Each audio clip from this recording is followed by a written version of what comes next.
First, there's some housekeeping. Texas Digital Library and TCDL Planning Committee are dedicated to providing an experience for everyone that is free from all forms of harassment and inclusive of all people. Of course, we ask everyone here today to, of course, be considerate, respectful in speech and action, attempt collaboration before conflict, refrain from demeaning, discriminatory, or harassing behavior in speech, and be mindful of your environment and of your fellow participants. If you'd like, I can provide a link to our code of conduct. It's also available on the homepage of the conference. This session will run until approximately 2:50 p.m. Central Standard Time. Always feel free, if you need to take a break or take as many breaks as you need. This session is recorded, so it will be available in case you have to sneak in, sneak out. I invite you in chat to say hello and let us know where you're coming from, because it's always good to know how far and how wide we all are. I'm currently in Plano, Texas, if you all are interested. And also feel free to share resources and make comments throughout today's lightning talks. You're always encouraged to post your questions in the question and answer section. And I will be watching that section in order to be able to share any questions that you may have with our speakers today. Without further ado, I'd like to introduce our first speaker. If she'd like to go ahead and say hi. Her name is Elle Covington. Oh, me, yes. Sorry, I was thinking Katie's actually going to start us off, but yes. Oh, okay, I'm sorry. Elle Covington. Yes, and Katie, where's Katie? Right, I'm There's here. Katie. Hi, Katie. Hello. We will go ahead and we'll go ahead and get started with our presentations. So let me let in some other people real quick.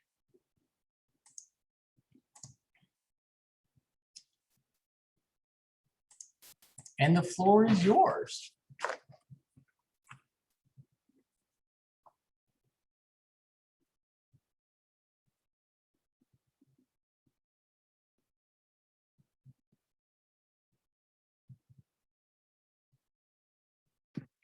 So sorry. Trying to find out. I was having this problem the other day. I'm going to share in just a second.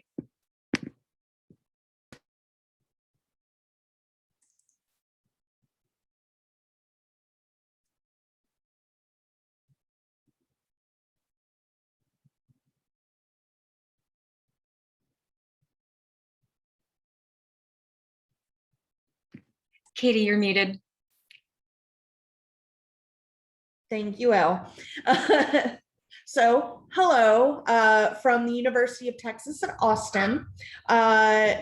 Myself, Katie Parker, Elle Covington, and Gina Bastone and I are going to be talking today about how we took 2 live and in-person Wikipedia events and kind of smashed them together in one online environment. So the 2 Wikipedia events that we centered around for this one event is Art and Feminism and Queering the Record. So Art and Feminism is a big international Wikipedia event in March every year. And Queering the Record is an in-house created Wikipedia event, both trying to add underrepresented voices into Wikipedia. So you may be thinking, why Discord? We lost your sound again, Katie. How long has my sound been out? Just for like a couple of seconds. Okay. Slide, please. Okay, thank you. So Discord is the platform that we chose to run this event on. So for those of you not familiar with Discord, it is a collaborative platform. It is not Zoom, which is one of the reasons we were excited. Since it's a collaborative platform, it's actually made up of individual chat channels and video channels. So if any of you have ever used Slack, it operates a little bit similarly, where you can create channels and groups of ideas. And mostly it was recognizable by our students.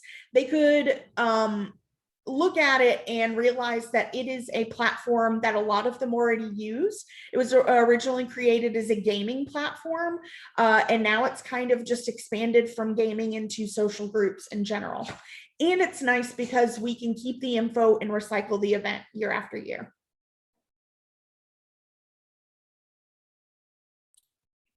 All right, and then I'm going to take it away with some of our lessons learned. Starting out with things that worked, we really did enjoy using Discord. It was a really good hub.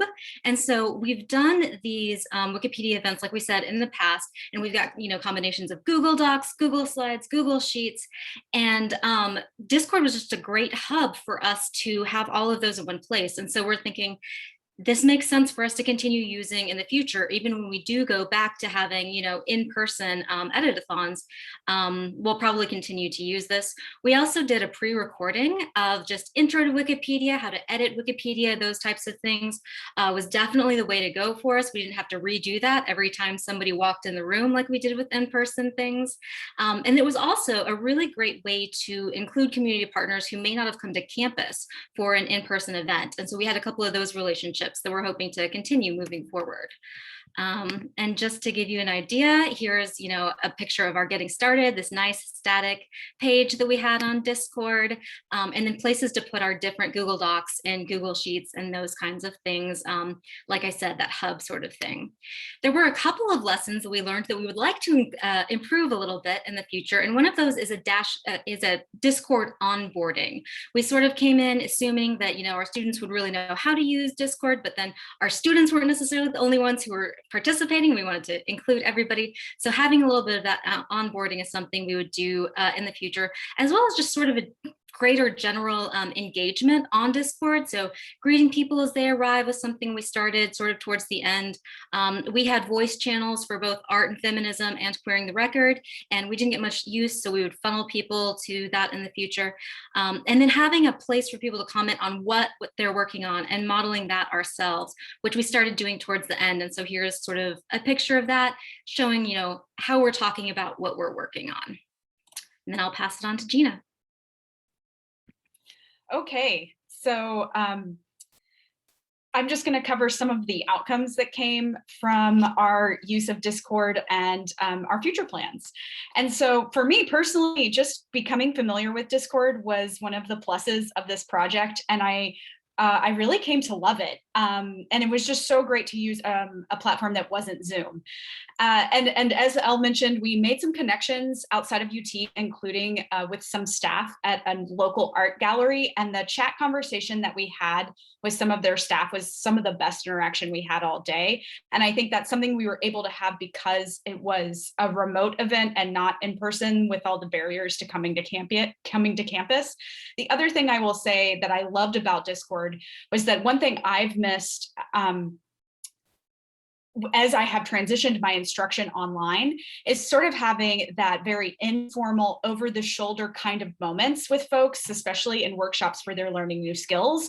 And with that, I found that what was great about Discord is that we were able to recreate that in the chat functionality, where we could just have these quick back and forths and see what people were doing. And that was really nice to have that again. And I also just think we were able to build some awareness on campus, and we're hoping to see some faculty maybe perhaps change over research assignments to Wikipedia assignments as a result of having more awareness that we offer this kind of activity. All right, next slide. So for the future, I will say, as Elle mentioned, we had a video tutorial that we recorded ahead of time on how to edit Wikipedia, and I'm so glad we have that. That was something I didn't really want to mess with before, and now we have it recorded and we can use it for future edit-a-thons and workshops and other events. And we've actually already used Discord for other library events. I was part of a group that offered some office hours on how to use Zotero, the citation management software. And so we tried out Discord as a place for students to come and ask questions. And I think it's something we'll try again, even as we transition back to in-person in the fall. And then we are planning to have future edit-a-thons. And I think we'll probably continue to use Discord even if we continue to have those editathons in person, I think it'll be a really great spot for participants to come back to, and will make it much easier for people who are not on campus or unable to come to campus to be able to participate as well. So I have now been converted to Discord. I encourage you to try it. It's a lot of fun. And I was very pleasantly surprised at how applicable it was for library events. So that is all we have. Here's our contact information, and we'd love to hear from you in the Q&A. Thanks. Thanks a lot. That actually was really great information. I personally use Discord for a lot of different things myself, not only from gaming, but it's also how I keep track of all my high school friends and things of that nature. So it's really great. So our next presentation here is by Emma Hetrick, and it's all yours. Thank you. Hi, everyone. My name is Emma Hetrick, and I'm a graduate research assistant at the Harry Ransom Center. Today, I'll be presenting about virtual archival engagement with interactive visualizations. So the Harry Ransom Center, or HRC, is a cultural heritage institution at the University of Texas at Austin with a wide array of collections, programming, and initiatives. The mission of the HRC is to, quote, encourage discovery, inspire creativity, and advance understanding of the humanities for a broad and diverse audience through the preservation and sharing of its extraordinary collections, end quote. One of the programs the HRC offers is classes taught by staff for UT courses. In a typical in-person class, HRC staff members give a brief presentation about the HRC and also share the significance of archival materials, including what information can be learned from them. Students are then presented with material from the HRC collections and are encouraged to move around the space and engage with the materials. This experience, of course, can't be fully replicated online. When the HRC shifted to virtual instruction as a result of the pandemic in spring 2020, engagement with physical objects in the collection was replaced with images of materials that had previously been digitized. In my data visualization project, which I completed in fall 2020, I was not interested in replicating the reading room experience, but rather experimenting with another way of interacting with collections. In other words, I wanted to answer the question, when in-person visits to the archive aren't available, how can students engage with university collections? The Sultas collection, comprised of over 15,000 items related to Spanish theater from the 17th through the 20th centuries, provided an interesting and useful case study because it is not digitized, but there is extensive metadata about it. Therefore, not only does this project enable a different form of archival engagement, but it also increases access to a collection that is currently not available to be viewed online. Based on my conversation with the HRC metadata librarian, who had worked with the collection previously, it was clear that the data fields most relevant to this project would be the ones with the names of the author, publisher, and translator of each item, as well as the date that the item was published. As someone interested in print culture, looking at the contributors involved in the creation of the items in the collection was of particular interest to me. HRC classes are geared to stimulate student learning and interaction with the collection. That is, students really steer the direction the discussion and analysis takes. Because of this, it was important that my visualization was designed to be exploratory and allow students to draw their own conclusions about the data. At the time, I was enrolled in a course called Data Storytelling, where our primary software for data visualization was Tableau. I decided to use Tableau to create a data visualization with the Sultas metadata dataset. I'll begin my discussion of the dashboard with an explanation of some of the design choices and overarching goals of the dashboard. The dashboard is designed based on the HRC style guide, including the particular colors and fonts used. I assigned a color to all of the visual elements related to authors, publishers, and translators, respectively, to help the user distinguish between them. I used a variety of visual elements, including large numbers and highlight tables, in order to distinguish between the sections, foster exploration, and highlight particular parts of the data. I will describe the elements of my dashboard moving from top to bottom, although this is not the only way someone could interact with the dashboard. There are 3 levels to the data: collection, field, and text, moving from collection level information to item level information. At the very top of the dashboard is the title and the official logo of the HRC, which the user can click on to view the HRC website. The first row of data offers a brief description of the data set taken directly from the HRC's online SWOTUS collection. The number of authors, publishers, translators, and items in the collection are shown. There's also a note about the fact that I chose the label unknown to denote both text where the translator's name was not in the data and text that did not have a translator.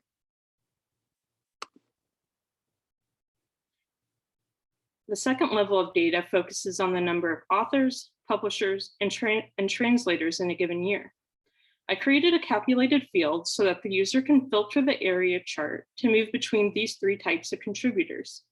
In this section, it was also necessary to include a brief explanation of how to interact with the chart.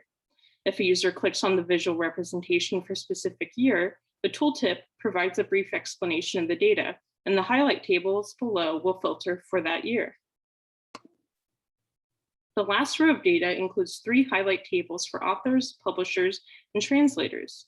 The names in each table are sorted by the greatest number of texts in the collection associated with them to the least. The user has the option of scrolling through the entire list of names for each table or using the filter to select a particular name, which will then reformat the table so that only the row with data about that person is shown. This dashboard invites UT students to learn about the people who created the text in the HRC SWOTUS collection. Its design and variety of data elements empower students to focus on what interests them and to draw connections and make conclusions about the collection. It also challenges norms about doing library research only in the reading room. I hope that this dashboard is just a start to other complex visualizations of HRC collections, especially those that are currently most inaccessible. Thank you. Thank you, Emma. That was a lot of work. That looked really good. That looked really good. I'm going to go ahead and transition into activating the 3rd part of our presentation. So please give me a moment. I will share my screen and show the video for the 3rd presentation. That is from Christine Peterson. One moment.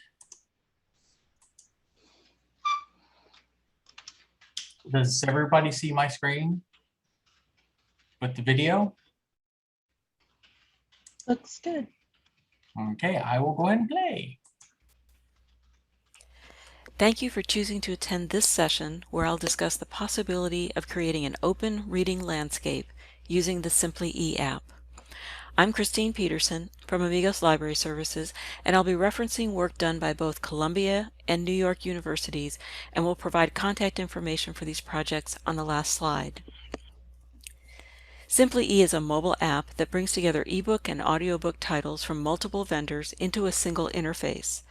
The primary goals of this app are to make borrowing from a library a simple experience for patrons, to use the branding of the library, not the vendor, to allow libraries to more effectively manage their collections, and to focus on accessibility and privacy. Here you see one of our libraries, Houston Public Library, and how they've already started customizing for their patron base. Amigos Library Services is a national nonprofit library consortium with over 500 members, over half of which are academic libraries. We've been around a while, since the mid-1970s, and have a staff of librarians who run a diverse set of services for both members and non-member libraries. We became involved in SimplyE in 2017 and currently host over 145 public libraries, many of which are part of the eRead Texas service supported by the Texas State Library. This project has 2 parts. The first is an ebook and audiobook collection available to citizens in the state through their local libraries, and the second is the SimplyE app, which is the vehicle used to read and listen to these titles. Our first academic library, Concordia University, Texas, will be up this month. Their patrons will soon have access to the eRead Texas collection. This is our first academic library and our first Saml implementation.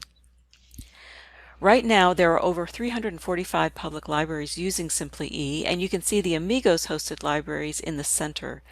We have 2 academic libraries that are now live, and of course Concordia coming this month. So let's talk about the 2 libraries. The first is Columbia University. They went live as a pilot in February of 2021. Their goal is to create an open ebook ecosystem that will provide the maximum choice to libraries on how they want to acquire and deliver ebooks to their patrons. No matter how they choose to acquire these ebooks, using SimplyE can ensure that the patrons have a consistent user experience, regardless of where the ebooks came from. You can see that they have approximately 23,000 titles from multiple vendors, including their own digital collections. None of these titles at this point have DRM. They plan to include more vendors in the next 3 to 6 months and then turn their attention to adding DRM-based titles using LCP, an open alternative to Adobe's DRM. By 2023, their goal is to have 50,000 users and 1 million ebooks. Columbia was the first library to incorporate Saml Authentication in SimplyE, and here you see the login process. The first screen is within SimplyE. The patron clicks on the library name to authenticate, and then they see the authentication screen, which is similar to what they've seen for other services. And then after authentication, they're moved back to SimplyE, and they're signed in. This is a big step for SimplyE to incorporate its first Saml implementation. Columbia has also chosen to connect their Discovery service with SimplyE. The screen on the left is from Columbia's Discovery service. In the center of that screen, you can see that this ebook has already been checked out and is ready to read. When the patron opens the SimplyE app, which is on the right, the ebook is waiting for them. No additional checkout is necessary.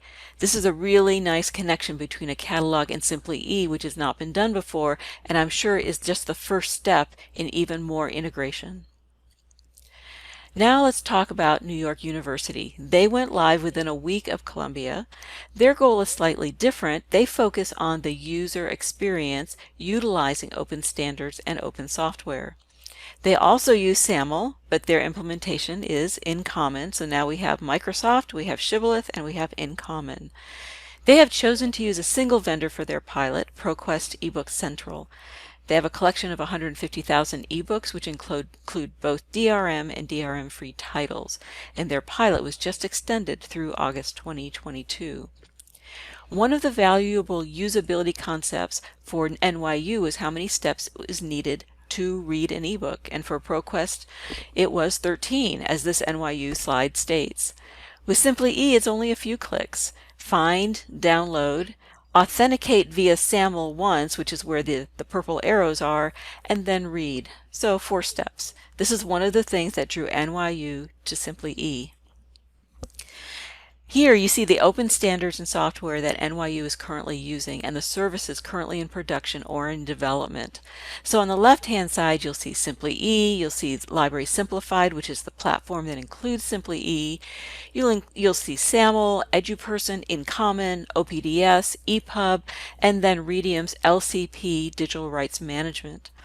On the right-hand side, you'll see 2 of their projects, one which is supporting limited copy lending, and the other which is LCP, which will replace Adobe's DRM for them.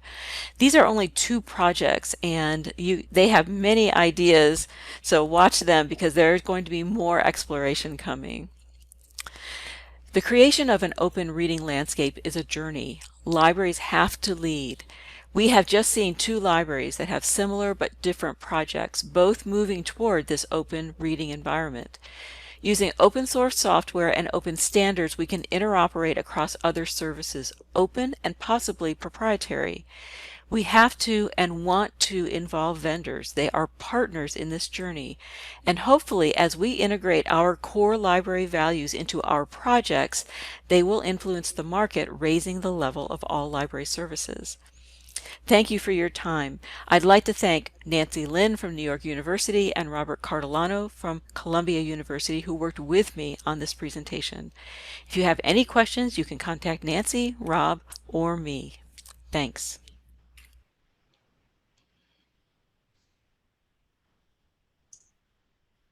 Thank you, Christine.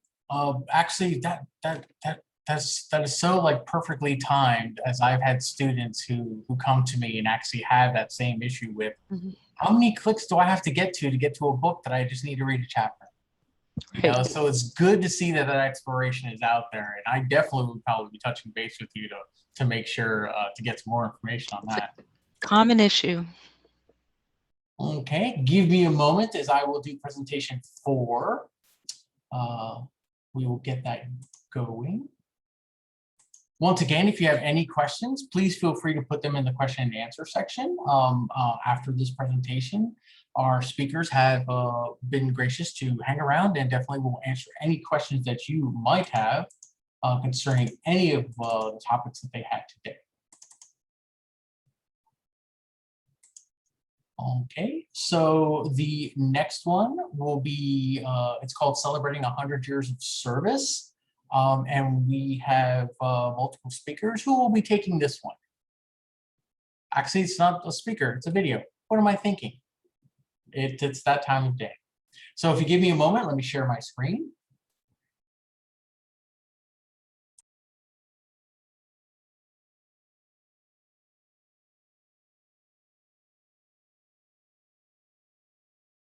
Hello, I'm Cecilia Williams from the Harris County Public Library. I'm here today with my colleagues Alyssa Gruco and Taryn Rivera to present Celebrating 100 Years of Service Through Digital Collections, Primary Sources, Exhibits, and Maps, Community Storytelling Through Digital Archives. Harris County is the largest county in Texas and is the seat of the city of Houston. The library serves a population of 1.9 million, and we currently have 26 branch locations. And we are celebrating our centennial this year. Our system began in 1921 when the first county librarian was hired and given $6,500 to provide library access to rural residents.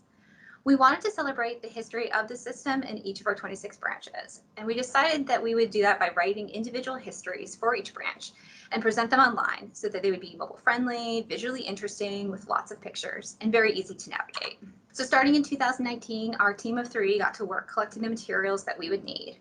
The library had an existing digital collection of 200 items from the Harris County Archives hosted on the Content DM platform. We were planning on designing a second website to build digital timelines or exhibits and then link back to those items in the collection in Content DM.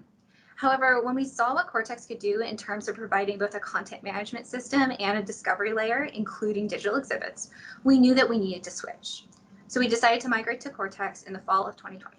And now I'll pass it on to Taryn to talk about our workflow. Hi everyone, thank you for having me. My name is Taryn Rivera and I am the digitization archivist for Harris County Public Library. My part in this project has largely been behind the scenes, preparing materials from all of our 26 branches for digital use. Some of our materials were already digital, but most were in the form of scrapbooks and loose photos, and they needed to be scanned. Each file was scanned as a master TIFF file and then labeled with some simple metadata. Working with so many branches, I needed to name the files so they would be organized and easily identified, especially by someone that might not be familiar with the collection. And I needed a way to identify files that needed to be kept together, such as the front and back scans of a photo, so they could be uploaded into Quartex as a compound object. And here you can see an example of the file name system I came up with. After this, I converted the TIFF files to JPEGs and I uploaded them to a shared OneDrive folder that could be accessed by each team member. Then they could be uploaded to Quartex and used in exhibits. The images are then searchable by branch, date, subject, and type. For our next step in the team workflow, I'll hand it over to Alyssa. I'm going to talk about a really important feature of Quartex that has been very helpful in telling the story of the Harris County Library system over the last 100 years. That's the exhibit feature. On the homepage here, we can see we have an exhibit section where you can go down and see all the exhibits that we have. One really important one is the origins of the Harris County Public Library. When we go in here, we were able to use text and an asset in a slideshow format to create a digital exhibit that shows the start of this entire system with dedicated female librarians taking books and uncovered book cars to rural populations that really needed the books, traveling hundreds of miles across all of Harris County at the very start of this in the 20s, all the way up to starting to get actual buildings and creating the actual system that we see today.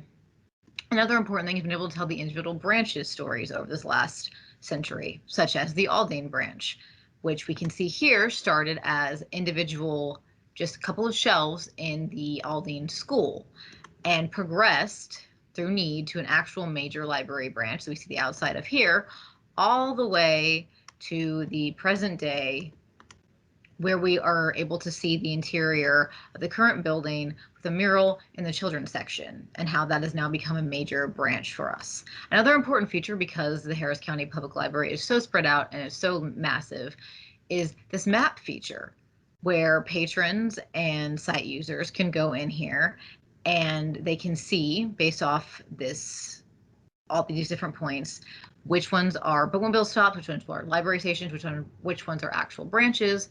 And we have a scroll bar at the top, started in 1921, a century ago.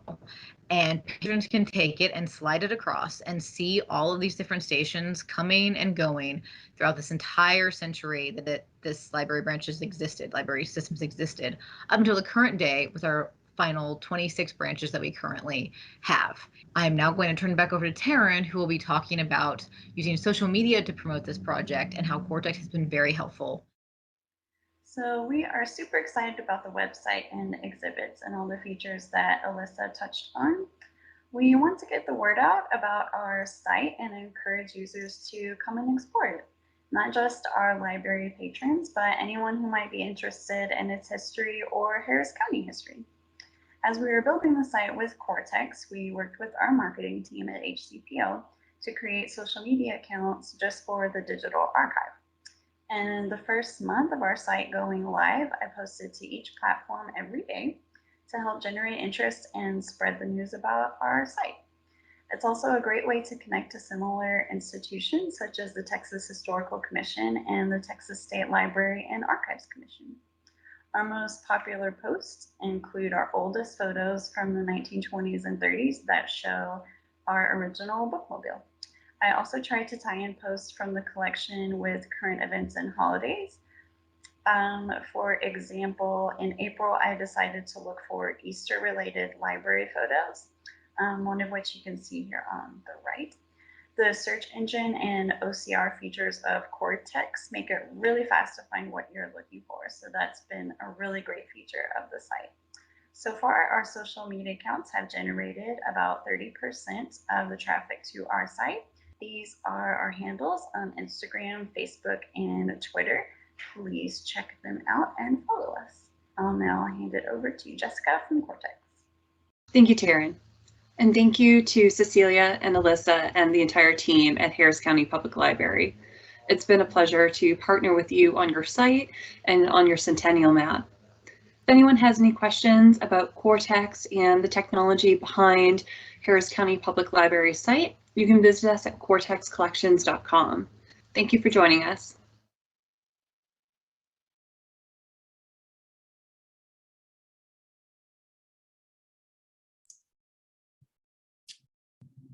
And that was wonderful. That was wonderful. I like the seeing how much social media has increased traffic back toward the things that our libraries provide. You know, it's not just simply posting about cakes or anything like that anymore. So it's really wonderful. That was our presentations and our lightning talks for today. I will be glad to open up the floor to any questions as I explore to see if we do have any questions. One question that did come up for Elle, Katie, and Gina, if you're ready, was from is asking Was your IT department involved at any point in time with using or implementing Discord? And also secondary, were there any accessibility concerns that came up? For the first question, no, our IT department was not involved at all. Discord is something that I had used in the past for unrelated things like Pokemon Go. So I knew how it works. I knew how to set up a channel. So I was kind of our Discord guru. And this, go ahead, Gina. Oh yeah, I'll also say I had never used Discord before, and it was so easy because you can just use your web browser. So like very low entry. You don't really need special software. You can just create an account. It was very easy. And Katie was really helpful kind of guiding us through the process. I think for accessibility, that's a good question and something I think we'll need to think about too. Like what is, I think we tried with having like different modes of interaction with having text-based instructions, but I think maybe we could explore more in terms of, there's probably room for improvement. I don't know if you have anything to add, Elle. I was just going to say, I agree. And this was very much an experiment. You know, COVID came and just threw everything into like, how are we going to do all of these things? How are we going to continue all of these, you know, annual Wikipedia editathons and different events that we're really invested in and wanted to keep going. And so I think Discord is something that like a few librarians have used for different things, but not necessarily something that's been adopted much more broadly. And so if it were something that were to spread into other areas and other things, I think thinking through that accessibility, thinking through where we might need to bring IT in would be great next steps for us. Yeah, and I will say, as the visual arts and design librarian, you know, I work with video game and animation students and stuff like that. So my students are already using this. I do realize maybe not everybody is. And also one note for the implementation of Discord, it's free. Unlike Slack, where you have to pay at a certain extent.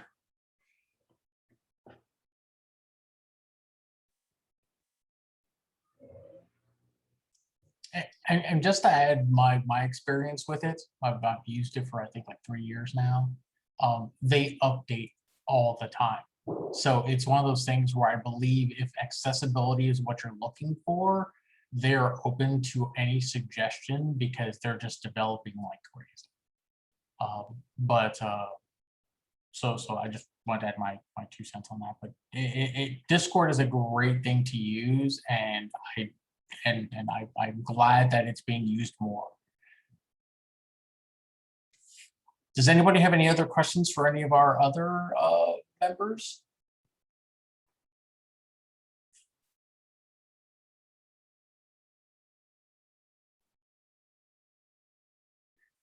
Well, I would like to go ahead and, you know, if you do have questions, feel free to go ahead and put in the question and answer. If it happens to be a question you might have later or anything like that, feel free to just pop it in there. We will always get you in contact with whoever you need to get in contact with. I want to go ahead and in our chat add some recommendations. If you haven't started, we are still doing the wonderful sort of hide and seek with the posters.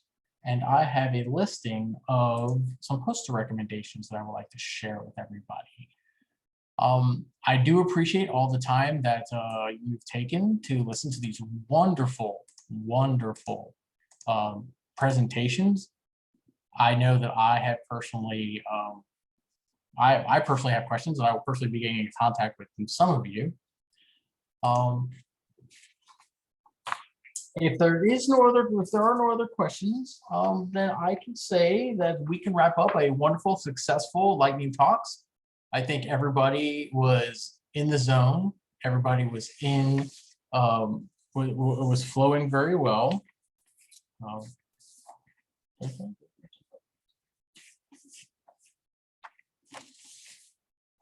So thank you so much for joining us today. Like I said, I encourage everyone here to join us for some sessions. There is another hour of sessions before we're going. Please, if you're interested, on Thursday, we are having a get together, which is the day after this, all these fun and games, in order to socialize and network and get to know each other. Also to get to know the various animals and pets that I have seen roaming around, which is wonderful. It's heartfelt. I love it. Once again, I encourage everyone to participate in the poster scavenger hunt if you have not done so. And also, if like I said, if you have any questions, my name is Sasha. My information is readily available. If you have any questions, I'll feel free to answer them. But thank you very much, and I hope you all have a great rest of your day. Bye-bye.